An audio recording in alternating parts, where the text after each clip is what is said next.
191A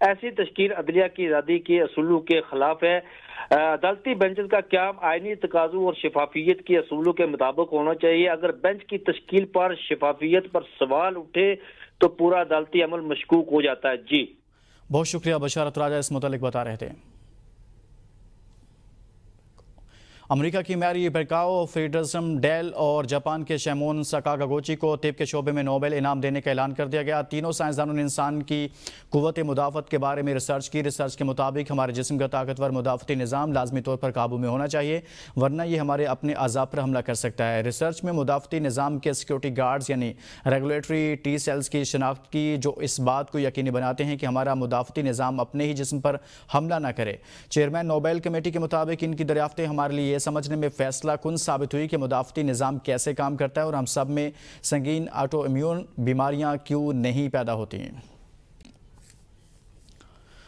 Pakistan Malaysia کو 20 crore dollar کا گوشت فراہم کرے گا۔ ملیشین وزیر اعظم کے تجربے سے استفادے کے لیے مشترکہ منصوبہ کے خواہاں ہیں۔ وزیر اعظم شہباز شریف کا کہنا ہے کہ زیادہ تر امور پر ہمارے خیالات مشترکہ ہیں۔ بڑی تعداد میں پاکستانی طلباء ملیشیا میں زیر تعلیم ہیں۔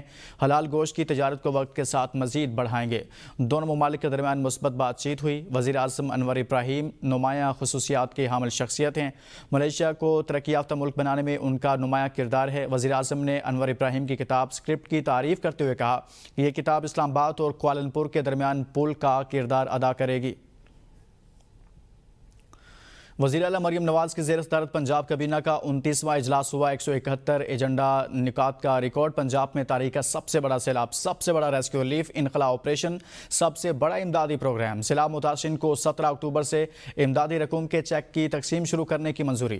صوبائی کابینہ نے سیلاب متاثرین کے لیے حتمی امدادی پیکج کی بھی منظوری دے دی۔ جہاں باغ فرد کے لوائقین کو 10 لاکھ، مستقل معذوری پر 5 لاکھ اور معمولی معذوری پر 3 لاکھ، پکا گھر مکمل کرنے پر 10 لاکھ، جزوی طور پر گرنے پر 3، کچا گھر مکمل کرنے پر 5 لاکھ اور جزوی طور پر گرنے پر 1.5 لاکھ تک امداد، بڑے مویشی پر 5 لاکھ تک اور چھوٹے جانوروں کے مرنے پر 50,000 روپے۔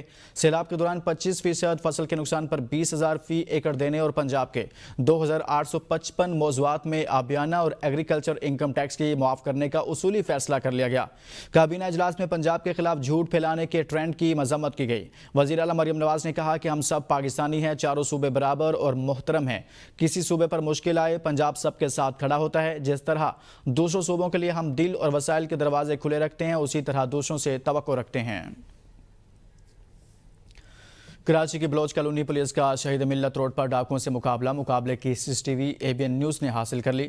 فوٹیج میں دیکھا جا سکتا ہے کہ پولیس اہلکار موٹر سائیکل پر سوار ملزمان کو روکنے کی کوشش کرتے ہیں۔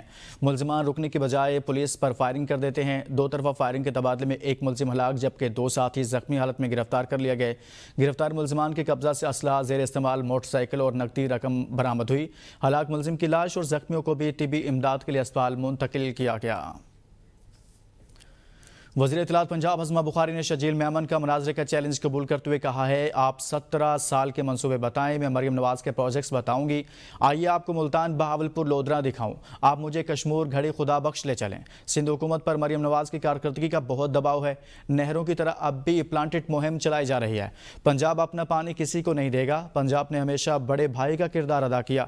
شجیل میمن نے 3 اور ندیم افضل چاند نے 5 پریس کانفرنسز میں صرف جھوٹے الزام لگائے۔ مرتضیٰ وہاب کا شکریہ کہ انہوں نے بہنوں کا خیال کیا۔ کاش مرتضیٰ وہاب کبھی کراچی والوں کا بھی ایسے ہی خیال کریں۔ ہضمہ بخاری نے مزید کہا، پنجاب حکومت کام کرتی ہے تو بہت سے لوگوں کو تکلیف ہوتی ہے، جو مشکل وقت میں کچھ نہیں کر سکتے، وہ صرف باتیں کرتے ہیں۔ پنجاب میں سولر بکتے ہیں نہ گھر۔ پیپلز پارٹی کے رہنما علی قاسم گیلانی نے کہا ہے کہ مریم نواز نے پیپلز پارٹی کے خلاف سخت بیان بازی کی۔ کہا گیا پیپلز پارٹی اصلاح پر سیاست کر رہی ہے۔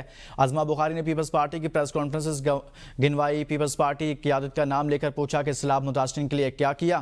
بلاول بھٹو نے پنجاب میں سیلاب متاثرین میں ٹینٹ اور راشن تقسیم کیے۔ مریم نواز کی کارکردگی کی تعریف کی۔ ہمیں نفرت اور تقسیم کی سیاست نہیں سکھائی گئی، لیکن کوئی ہمارے لیڈر کے خلاف بیان دے گا تو جواب دینے کا حق رکھتے ہیں۔ آصفہ بھٹو پر پنجاب کے خلاف میڈیا سیل چلانے کا بیہودہ الزام لگایا گیا۔ سیلاب متاثرین کے لیے آواز اٹھاتے رہیں گے۔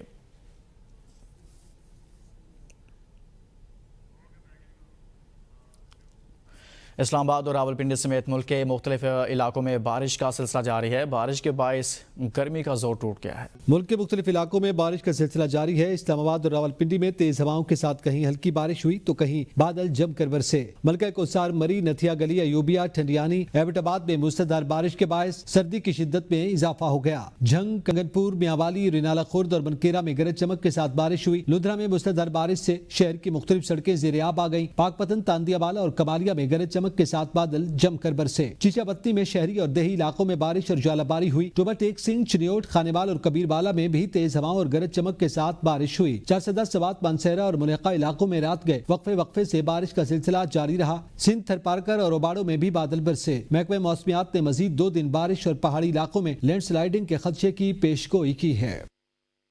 اب تک کے لیے اتنا ہی. دیکھتے رہیے APN نیوز، قوم کی سوچ.